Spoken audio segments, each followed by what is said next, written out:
I just finished watching Julie and Julia with my parents here in Louisiana. As far as not just about a woman who's cooking the recipes of Julia Childs, like story-wise, it was deeper. Turn on. There we go. Okay. We're doing a long distance episode of watching movies with friends today. The date is March 10th, 2019. It was beautifully done. The music is really, really good. Be right back,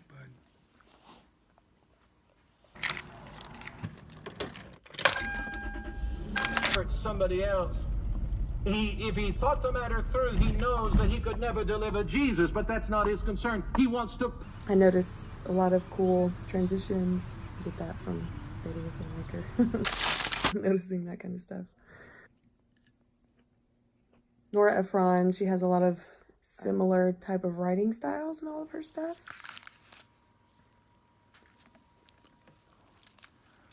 Ashley and I met in 2014 and have been together since 2015. Ashley, what movie have you chosen and why? I chose the movie Julie and Julia, written and directed by Nora Ephron. She's one of my favorite feel-good writers and directors, and it's got a great cast: Amy Adams, Meryl Streep, Stanley Tucci. I'm watching it with my parents, so knowing that they like it, we've all seen it before, but it's one that you can watch again. It's very watchable. Anyway, so that's why I chose Julie and Julia, mostly for the mood that it gives and that it's beautiful to watch. It's always, to me, it's always fun to watch people cook as well. So, and it's fun, it's witty. Meryl Streep does an excellent job. He did. He single-handedly won the war. Well, I had to. Someone did. Let me flip that for you. My initial thoughts of the movie, like as soon as it's over, we were all like this. We're all smiling. Just got through watching Julie and Julia, directed by and written by Nora Ephron. The love story of the two couples was really more apparent this time for me. Maybe that's because I'm in love myself, so that might have something to do with it. I would just say that as a movie maker, Nora Ephron executed exactly how she wanted to execute a movie.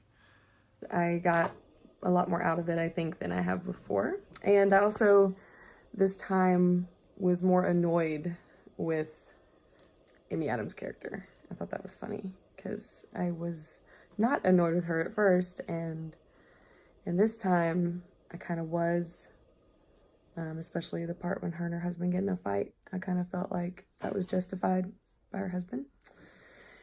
Within the system of Hollywood, she's quite underrated. She wrote When Harry Met Sally, which will be watched for a very long time.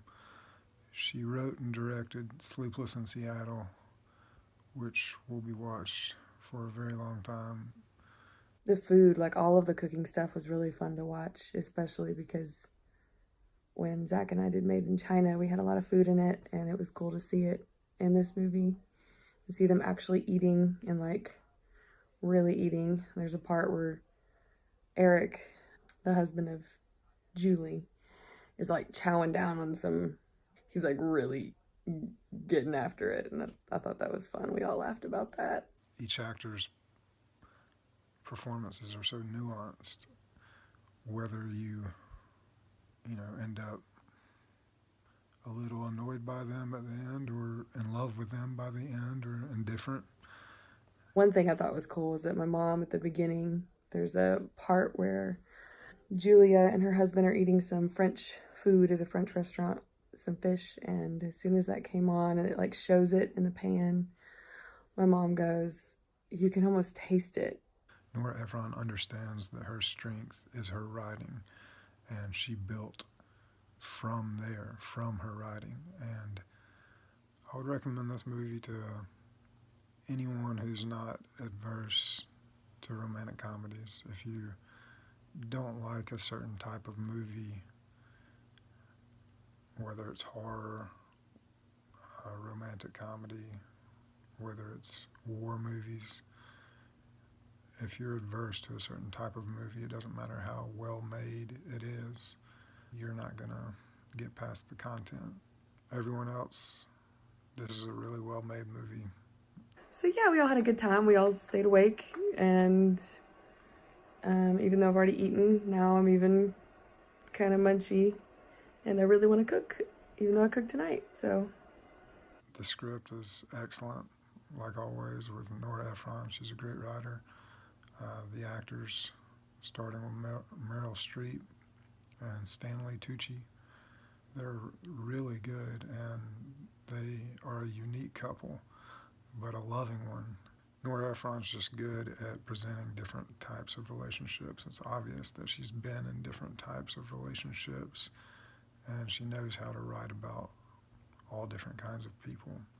I mean, as far as Hollywood movies go, it's well above average, the way it's shot and the way it flows, especially considering she's combining two stories into one 2-hour movie. She does it pretty seamlessly. Go watch it if you haven't seen it. If it's been a while and you're feeling like watching something that you won't be depressed after it ends, then and you'll enjoy the movie itself, then check it out again. But thanks for watching episode 3 of Watching Movies with Friends, and we'll see you soon.